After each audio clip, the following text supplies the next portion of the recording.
दोस्तों नमस्कार। यह है मार्गदर्शन फॉर सिविल सर्विसेज। मैं अनुराग चौधरी। दोस्तों मार्गदर्शन एनसीईआरटी श्रृंखला में आज की वीडियो में आप पढ़ेंगे 10वीं कक्षा के एनसीईआरटी भूगोल का अध्याय 6 जो है विनिर्माण उद्योग। दोस्तों विनिर्माण क्या होता है, इसका महत्व क्या है किसी भी देश के विकास में, आज इसके बारे में हम इस वीडियो में पढ़ेंगे। इसके अलावा उद्योगों की अवस्थिति के प्रमुख कारण क्या हैं तथा उद्योगों को प्रभावित करने वाले कारकों का अध्ययन भी हम इसमें करेंगे। तो आइए शुरू करते हैं आज का अध्ययन। दोस्तों दीपावली के अवसर पर हरीश अपने माता पिता के साथ बाजार गया था। उन्होंने इसके लिए कपड़े और जूते खरीदे। उसकी माँ ने बर्तन, चीनी, चाय और मिट्टी के दीप खरीदे। हरीश ने देखा कि दुकानें अत्यधिक सामानों से भरी थीं। चीज़ों को इतनी अधिक मात्रा में देखकर वो हैरान था। उसके पिता ने समझाया कि जूते, कपड़े, चीनी बड़े उद्योगों में मशीनों द्वारा बनाए जाते हैं और छोटे उद्योगों में बर्तन बनाए जाते हैं और दीप या दिए जैसी चीज़ें व्यक्तिगत तौर पर कारीगरों द्वारा घरेलू उद्योग में बनाए जाते हैं। दोस्तों क्या आप इन उद्योगों के बारे में जानते हैं? कच्चे पदार्थ को मूल्यवान उत्पाद में परिवर्तित कर अधिक मात्रा में वस्तुओं के उत्पादन को विनिर्माण या वस्तु निर्माण कहा जाता है। देखिए बहुत ही महत्वपूर्ण है। कच्चे पदार्थ को मूल्यवान उत्पाद में परिवर्तित करके अधिक मात्रा में वस्तुओं के उत्पादन को विनिर्माण या वस्तु निर्माण कहा जाता है। कागज लकड़ी से बनती है, चीनी गन्ने से, लोहा इस्पात लौह अयस्क से और एल्यूमिनियम बॉक्साइट के अयस्क से बनता है। दोस्तों विभिन्न कई किस्म और विभिन्न प्रकार के कपड़े और वस्तुएं विदेशों से भी आयात की जाती हैं। दोस्तों कई किस्म के कपड़े ऐसे रेशों से बनते हैं जो रेशा उद्योग में बनते हैं। द्वितीयक कार्यों में लगे व्यक्ति कच्चे माल को परिष्कृत वस्तुओं में परिवर्तित करते हैं। उसके बाद स्टील, कार, कपड़ा उद्योग, बेकरी और पेय पदार्थों संबंधी उद्योगों में लगे श्रमिक इसी वर्ग में आते हैं। कुछ व्यक्ति सेवाएं प्रदान करने में रोजगार पाते हैं और इस अध्याय में हम ये जो द्वितीय क्रियाएं हैं यानी निर्माणकारी क्रियाएं हैं, उन क्रियाओं के अंतर्गत विनिर्माण उद्योगों के बारे में जानेंगे। सबसे पहले जानते हैं विनिर्माण का महत्व क्या है। दोस्तों विनिर्माण उद्योग विकास की और आर्थिक विकास की रीढ़ समझा जाता है और जहाँ पर निर्माण और उद्योग की स्थिति जितनी ही विकसित होती है वो देश उतना ही विकासशील या फिर विकसित माना जाता है। दोस्तों विनिर्माण उद्योग न केवल कृषि के आधुनिकीकरण में सहायक है बल्कि द्वितीयक और तृतीयक सेवाओं में रोजगार उपलब्ध कराकर कृषि में हमारी निर्भरता को कम करता है। देश में औद्योगिक विकास, बेरोजगारी और गरीबी उन्मूलन के लिए ये बहुत ही आवश्यक है। इसके अलावा निर्मित वस्तुओं के निर्यात से वाणिज्य व्यापार को बढ़ावा मिलता है और विदेशी मुद्रा की प्राप्ति होती है। और एक तथ्य और कि वे देश ही विकसित हैं जो कच्चे माल को विभिन्न और अधिक मूल्यवान तैयार माल में विनिर्मित करते हैं। भारत का विकास विविध और शीघ्र औद्योगिक विकास में निहित है। दोस्तों कृषि और उद्योग एक दूसरे से अलग नहीं हैं, आप जानते हैं, क्योंकि विभिन्न उद्योगों के लिए कच्चा माल कृषि पदार्थों से है कृषि से ही प्राप्त होता है। लेकिन भारत में जो कृषि आधारित उद्योग हैं उन्होंने कृषि पैदावार में भी बढ़ोतरी किया है। जो उद्योग कच्चे माल के लिए कृषि पर निर्भर हैं इनके द्वारा निर्मित उत्पाद जैसे सिंचाई के लिए पंप, उर्वरक, कीटनाशक दवाएं, प्लास्टिक के पाइप, मशीन और कृषि औजार आदि पर किसान निर्भर हैं। इसलिए विनिर्माण उद्योग के विकास और स्पर्धा से न केवल कृषि उत्पादन को बढ़ावा मिला है बल्कि उत्पादन प्रक्रिया भी सक्षम हुई है। दोस्तों आज वैश्वीकरण के युग में हमारे उद्योगों को अधिक प्रतिस्पर्धी और सक्षम बनाने की आवश्यकता है ताकि हमारी वस्तुएं अंतर्राष्ट्रीय स्तर पर गुणवत्ता मानकों पर खरी उतर सकें। अर्थव्यवस्था में या राष्ट्रीय अर्थव्यवस्था में उद्योगों का योगदान क्या होता है? दोस्तों धीरे धीरे स्वतंत्रता के बाद से धीरे धीरे हमारे यहाँ अर्थव्यवस्था में उद्योगों का योगदान बढ़ा है। लेकिन भारत अपेक्षा अन्य पूर्वी एशियाई देशों में विनिर्माण का वो योगदान जो है सकल घरेलू उत्पाद का 25 से 35% है और पिछले एक दशक से भारतीय विनिर्माण क्षेत्र में 7% प्रतिवर्ष की दर से बढ़ोतरी हुई है और बढ़ोतरी की यह दर अगले दशक में 12% अपेक्षित है। देखा जाए तो भारत में सरकारी नीतियां और औद्योगिक उत्पादन में बढ़ोतरी के लिए जो प्रयास किए गए हैं इसमें अर्थशास्त्रियों का ये अनुमान है कि ये विनिर्माण उद्योग अगले एक दशक में अपना लक्ष्य पूरा कर सकता है और इस उद्देश्य से राष्ट्रीय विनिर्माण प्रतिस्पर्धा परिषद या नेशनल मैन्युफैक्चरिंग कॉम्पिटिटिवनेस काउंसिल की स्थापना भी की गई है। विनिर्माण उद्योग पर औद्योगिक अवस्थिति या औद्योगिक स्थिति है उसका क्या प्रभाव पड़ता है। दोस्तों, उद्योगों की स्थापना जटिल है। इनकी स्थापना कच्चे माल की उपलब्धता पर, श्रमिक पूंजी और शक्ति के साधन और बाजार आदि की उपलब्धता पर निर्भर करती है। और ये सभी कारक यदि एक स्थान पर पाए जाएं तो बहुत अच्छा है, लेकिन ये एक स्थान पर नहीं पाए जाते हैं। विनिर्माण उद्योग की स्थापना के लिए वही स्थान अच्छा है जहां ये कारक उपलब्ध हों या जहां इन्हें कम कीमत पर उपलब्ध कराया जा सकता है। औद्योगिक प्रक्रिया के प्रारंभ होने के साथ साथ नगरीकरण प्रारंभ होता है। कभी कभी उद्योग शहरों में या उसके निकट लगाए जाते हैं और इस प्रकार औद्योगिकरण और नगरीकरण एक साथ चलने वाली सेवाएं हैं।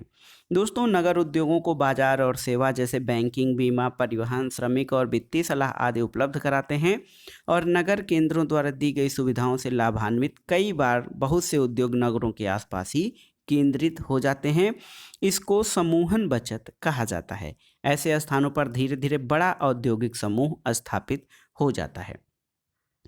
दोस्तों, स्वतंत्रता से पहले अधिकतर विनिर्माण उद्योगों की स्थापना दूरस्थ देशों से व्यापार पर आधारित थी, जैसे मुंबई, कोलकाता और चेन्नई। फलस्वरूप कुछ नगर औद्योगिक केंद्र के रूप में उभरे जो ग्रामीण कृषि पृष्ठ प्रदेश से घिरे थे। उद्योग और बाजार का संबंध क्या होता है, इस चित्र के माध्यम से देखते हैं। दोस्तों, निवेश में कच्चा माल अथवा उसके घटक होते हैं। उत्पादक घटक में भूमि, श्रम, पूंजी, उद्यमी और अवसंरचना शामिल होती है। इसमें परिवहन, फिर कारखाना तैयार माल का परिवहन करके बाजार में उससे पूंजी मिलती है और इस पूंजी को पुनः उद्योगों में लगाकर उत्पादन को बढ़ाया जा सकता है। दोस्तों, किसी उद्योग की अवस्थिति का निर्धारण उसकी न्यूनतम उत्पादन लागत से निर्धारित होता है, यानी किसी उत्पादन में कितना कम लागत लगता है। देखिए, उद्योग की आदर्श स्थिति कैसी होती है कि उस स्थान पर कच्चा माल प्राप्त करने की लागत कम हो, उस स्थान पर उत्पादन की लागत, उस स्थान पर उद्योग की स्थापना का निर्णय और उत्पादन के वितरण की लागत, ये सभी जहाँ पर कम होती है वहाँ पर उद्योग लगाए जाने की संभावना अधिक होती है। इसके अलावा दोस्तों, उद्योगों का वर्गीकरण जो हम कर सकते हैं, कई कारकों में उद्योगों का वर्गीकरण किया जाता है। रोजमर्रा के इस्तेमाल की औद्योगिक उत्पादों की सूची, ट्रांजिस्टर, बिजली का बल्ब, तेल, सीमेंट, कांच का सामान, पेट्रोल, माचिस, स्कूटर, वाहन, दवाइयाँ, ये विशेष मानदंडों के आधार पर विशेष उद्योगों का वर्गीकरण किया जा सकता है। पहला है कच्चे माल के स्रोत के आधार पर। तो कच्चे माल के स्रोत के आधार पर कृषि आधारित उद्योग हो सकते हैं, जिसमें सूती वस्त्र, ऊनी वस्त्र, रेशम वस्त्र, रबर, चीनी, चाय, काफ़ी। इसके अलावा खनिज आधारित उद्योग हो सकते हैं, जिसमें लोहा, इस्पात, सीमेंट, एल्यूमिनियम आदि आते हैं। भूमिका के आधार पर आधारभूत उद्योग होते हैं। आधारभूत उद्योगों में जो है लोहा, इस्पात, तांबा प्रगलन और एल्यूमिनियम प्रगलन उद्योग होते हैं। इसके अलावा उपभोक्ता उद्योग होते हैं, जो चीनी, दंतमंजन, कागज, पंखे, ये सीधे उपयोग करने वाली वस्तुएं होती हैं। दोस्तों, उद्योगों का वर्गीकरण पूंजी निवेश के आधार पर होता है। जैसे लघु उद्योग को परिसंपत्ति की एक इकाई पर अधिकतम निवेश मूल्य के परिप्रेक्ष्य में परिभाषित किया गया है। स्वामित्व के आधार पर, तो स्वामित्व के आधार पर देखिए सार्वजनिक क्षेत्र में होते हैं, इसके अलावा निजी क्षेत्र में, और एक प्रकार के उद्योग जो होते हैं संयुक्त क्षेत्र में, यानी सरकारी और व्यक्तिगत निजी क्षेत्र दोनों मिलाकर किया जाता है। सहकारी उद्योग, तो जिसका स्वामित्व कच्चे माल की पूर्ति करने वाले उत्पादकों, श्रमिकों या दोनों के हाथों में होता है। संसाधनों का कोष संयुक्त होता है और लाभ हानि का विभाजन आनुपातिक होता है। दोस्तों, इसके अलावा कच्चे और तैयार माल की मात्रा और भार के आधार पर भारी उद्योग होते हैं, जैसे लोहा और इस्पात। हल्के उद्योग होते हैं, जैसे विद्युतीय उद्योग। दोस्तों, कृषि आधारित उद्योगों के बारे में जान लेते हैं। आप जानते हैं सूती वस्त्र, पटसन, रेशम, चीनी, ऊन, वनस्पति तेल, ये उद्योग कृषि से प्राप्त कच्चे माल पर आधारित हैं। वस्त्र उद्योग भारतीय अर्थव्यवस्था में बहुत ही महत्वपूर्ण है, क्योंकि इसका औद्योगिक उत्पादन बहुत होता है। देश का ये अकेला उद्योग है जो कच्चे माल से उच्चतम अतिरिक्त मूल्य उत्पाद तक की श्रृंखला को परिपूर्ण और आत्मनिर्भर है। सूती वस्त्र उद्योग भारत में बहुत पहले से चलता है और हाथ से कताई और हथकरघा बुनाई की तकनीकों से जब वस्त्र बनाया जाता था तभी से चलता है। 18वीं शताब्दी के बाद विद्युत करघों से इसका उत्पादन होने लगा और औपनिवेशिक काल के दौरान हमारे परंपरागत उद्योगों को बहुत हानि हुई, क्योंकि हमारे साथ इंग्लैंड के मशीन निर्मित वस्त्रों से प्रतिस्पर्धा नहीं कर पाए थे। वस्त्र उत्पाद में अतिरिक्त मूल्य उत्पाद देखिए, रेशा उत्पादन होता है, ये कच्चा रेशा, उसके बाद उसकी धुनाई और कताई होती है, फिर सूत बनता है, फिर बुनाई होती है, उसके बाद कपड़ा होता है, कपड़ा बनता है, फिर उसका रंगाई और परिष्करण, फिर वस्त्र निर्माण और वो गारमेंट के रूप में हमारे सामने आता है। दोस्तों, पहला सफल सूती वस्त्र उद्योग 1854 में मुंबई में लगाया गया था और यूरोप 2 विश्व युद्धों से जूझ रहा था और भारत इंग्लैंड के अधीन था। ऐसे में इंग्लैंड में कपड़े की मांग आपूर्ति के लिए भारतीय सूती वस्त्र उद्योग को प्रोत्साहन दिया गया था। दोस्तों, शुरू में अगर जो हम सूती वस्त्रों की बात करें तो ये शुरू में महाराष्ट्र और गुजरात के कपास उत्पादक क्षेत्रों तक सीमित था, क्योंकि इसका कारण था कि वहाँ पे कपास का उत्पादन था, सस्ता श्रमिक उपलब्ध था, कृषक, कपास चुनने वाले, गांठ बनाने वाले, कताई रंगाई करने वाले लोग वहाँ पे आसानी से उपलब्ध थे। लेकिन कताई का कार्य महाराष्ट्र, गुजरात और तमिलनाडु में केंद्रित है। सूती, रेशम, जरी, काशीदारी आदि में बुनाई के परंपरागत कौशल और डिजाइन देने के लिए बुनाई अत्यधिक विकेंद्रीकृत है। और दोस्तों, हाथ से बुनी खादी कुटीर उद्योगों के रूप में बुनकरों को उनके घरों में बड़े पैमाने पर रोजगार प्रदान करता है। और एक प्रश्न ये उठता है, महात्मा गांधी ने सूत कातने और खादी बुनने पर क्यों बल दिया था? तो उनका 2 कारण था। एक तो कि आत्मनिर्भरता की प्राप्ति हो, और दूसरा, लोग जो है अपने लिए तो कपड़े बना ही सकते हैं और जो अतिरिक्त होगा उसको बेच भी सकते हैं। दोस्तों, भारत जापान को सूत का निर्यात करता है। भारत में बने सूती वस्त्र के अन्य आयातक देशों में संयुक्त राज्य अमेरिका, इंग्लैंड, रूस, फ्रांस, पूर्वी यूरोप, नेपाल, सिंगापुर, श्रीलंका और अफ्रीकी देश हैं।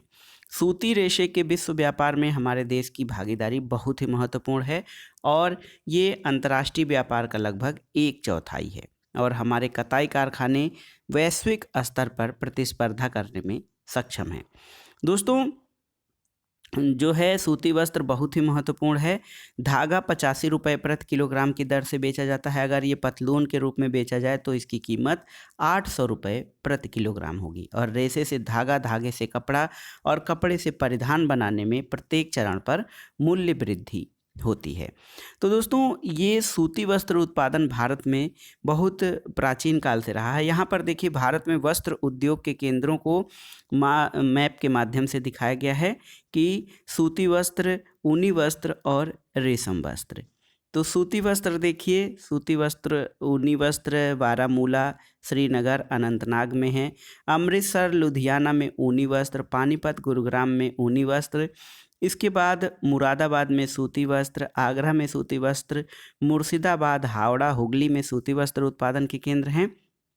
इसके अलावा यहाँ पर देखिए, गुजरात में अहमदाबाद, जामनगर, राजकोट, पोरबंदर, सूरत, बड़ोदरा, महाराष्ट्र में देवास, मध्य प्रदेश में उज्जैन, देवास और इंदौर।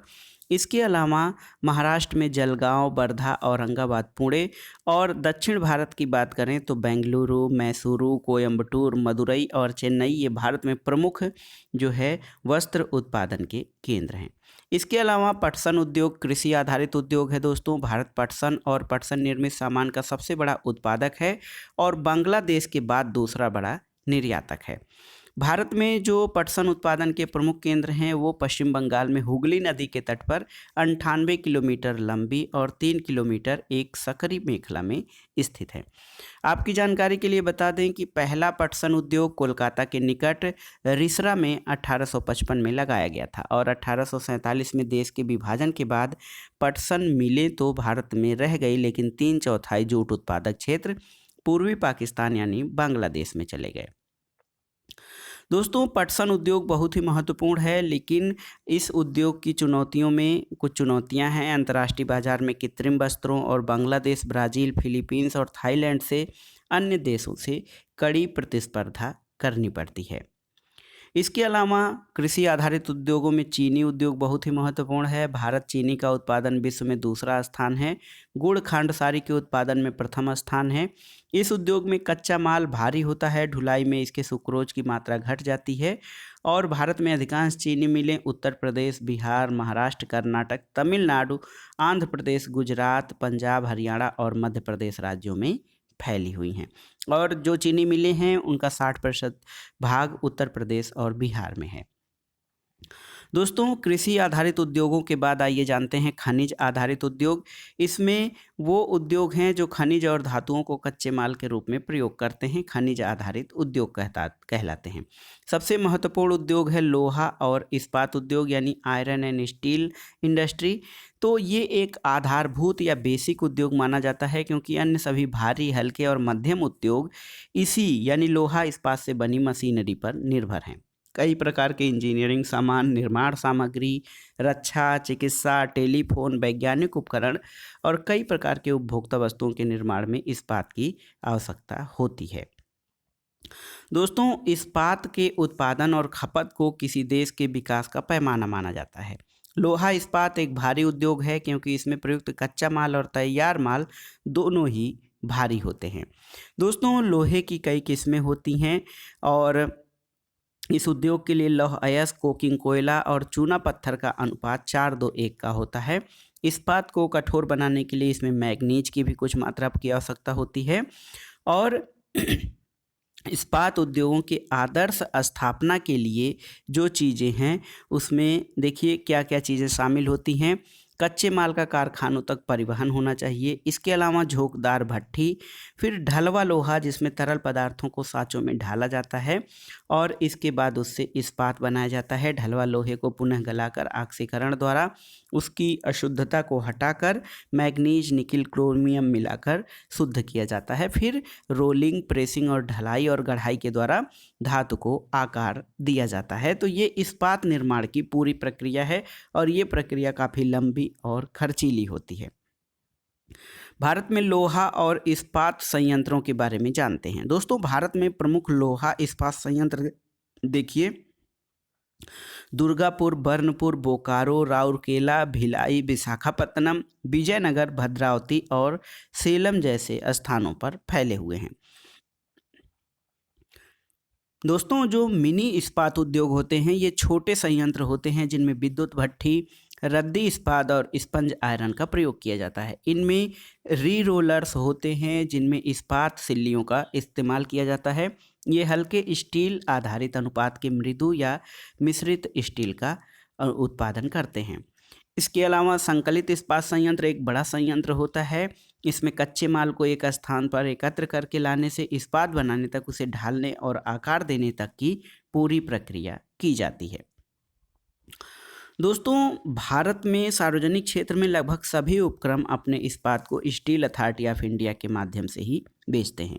भारत में जो आयरन जो अयस्क है इसका उत्पादन छोटा नागपुर के पठारी क्षेत्र में लोहा इस्पात उद्योग संकेंद्रित है और इस क्षेत्र में देखा जाए तो उद्योग के विकास के लिए अनुकूल दशाएं भी हैं।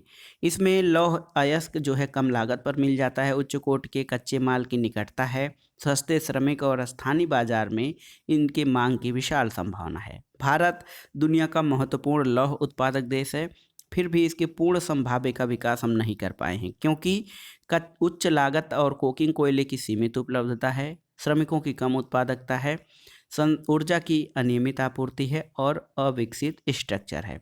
दोस्तों, हम अभी भी उच्च कोटि का बहुत सारा इस्पात दूसरे देशों से आयात करते हैं।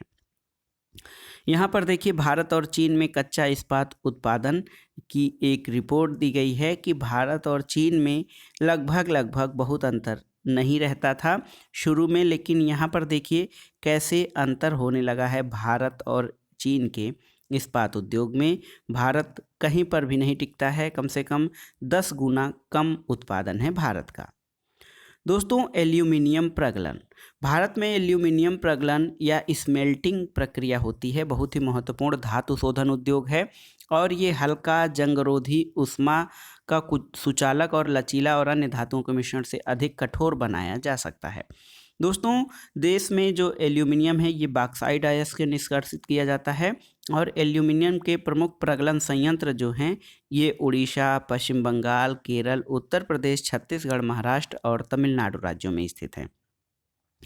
दोस्तों, जो प्रगालक हैं, प्रगालक का मतलब स्मेल्टर्स में बॉक्साइट का कच्चे पदार्थ के रूप में उपयोग होता है और एल्यूमिनियम की जो प्रक्रिया होती है निष्कर्षण की वो ऐसे है कि देखिए 4 से 6 टन बॉक्साइट को 2 टन एल्यूमिना और उससे 1 टन एल्यूमिनियम प्राप्त होता है। तो ये भार ह्रासी उद्योग में आता है। देखिए एल्यूमिनियम उत्पाद में विनिर्माण की प्रक्रिया किस प्रकार से है। कच्चा माल बॉक्साइट होता है, उसके बाद उसमें परिवहन समुद्री जहाज से होता है, बॉक्साइट दलन और एल्यूमिनियम घुलन होता है, फिर एल्यूमिनियम शोधशाला में जाता है, प्रगालक स्थल तक भारी अयस्क का पहुंचना होता है, शोधशाला से कैल्शियम युक्त पेट्रोलियम कोक और कोयला खान से पिच यहाँ पे पहुंचती है। उसके बाद क्रायोलाइट एक पिघली धातु है जो इलेक्ट्रोलाइट का काम करती है। एल्यूमिनियम प्रगालक और एल्यूमिनियम प्रगालक विद्युत 18,600 किलोवाट प्रति टन अयस्क इसकी मात्रा लगती है। दोस्तों, देखिए बहुत ही महत्वपूर्ण है एल्यूमिनियम उद्योग भी। इसके अलावा भारत में जो एक उद्योग है रसायन उद्योग, ये बहुत तेज़ी से विकसित हो रहा है। इसकी भागीदारी सकल घरेलू उत्पाद में 3% है और ये उद्योग एशिया का तीसरा बड़ा और विश्व की आकार की दृष्टि से भारत का 12वें स्थान पर है और भारत कार्बनिक और अकार्बनिक रसायन दोनों ही क्षेत्रों में बहुत तेज़ी से विकास कर रहा है। दोस्तों, सीमेंट उद्योग की बात की जाए या उर्वरक उद्योग की बात करें तो ये भी रसायन उद्योग से ही काफ़ी हद तक जो है जुड़ा हुआ है, क्योंकि उर्वरक जो है नाइट्रोजनी उर्वरक, फास्फेटिक उर्वरक और अमोनियम फास्फेट और मिश्रित उर्वरक होते हैं और सभी पोषक तत्वों के लिए नाइट्रोजन, फास्फेट, पोटास इन सब की मात्रा की आवश्यकता होती है। भारत में पोटास पूरी तरह आयात किया जाता है। हमारे देश में वाणिज्यिक रूप में किसी रूप में प्रयुक्त होने वाला पोटास या पोटेशियम यौगिकों के भंडार नहीं है। लेकिन भारत में हरित क्रांति के बाद ये उद्योग अन्य भागों में कुल उर्वरक उत्पादन के मामले में फैला है और कुछ उर्वरक उत्पादक राज्यों में देखिए गुजरात, तमिलनाडु, उत्तर प्रदेश, पंजाब और केरल हैं प्रमुख रूप से। इसके अलावा आंध्र प्रदेश, उड़ीसा, राजस्थान, बिहार, महाराष्ट्र में भी इसका उत्पादन होता है। सीमेंट उद्योग महत्वपूर्ण जो है खनिज आधारित उद्योग है और घर, कारखाने, पुल, सड़कें, हवाई अड्डा, बांध और अन्य व्यापारिक प्रतिष्ठानों के निर्माण में सीमेंट की आवश्यकता होती है। दोस्तों, सीमेंट विभिन्न प्रकार के कच्चे माल जैसे चूना पत्थर, सिलिका और जिप्सम के लिए जिप्सम से बनता है। सीमेंट उद्योग की इकाइयां अधिकतर गुजरात में हैं क्योंकि यहां से खाड़ी देशों के बाजार की उपलब्धता भी मिल जाती है। दोस्तों, पहला सीमेंट उद्योग 1904 में चेन्नई में लगाया गया था और स्वतंत्रता के बाद इस उद्योग का प्रसार हुआ है। गुणवत्ता में सुधार के कारण भारत की बड़ी घरेलू मांग के अतिरिक्त पूर्वी एशिया, मध्य पूर्व अफ्रीका और दक्षिण एशिया के बाजारों में इसकी मांग बढ़ रही है। ये उद्योग उत्पादन और निर्यात दोनों ही रूपों में प्रगति पर है।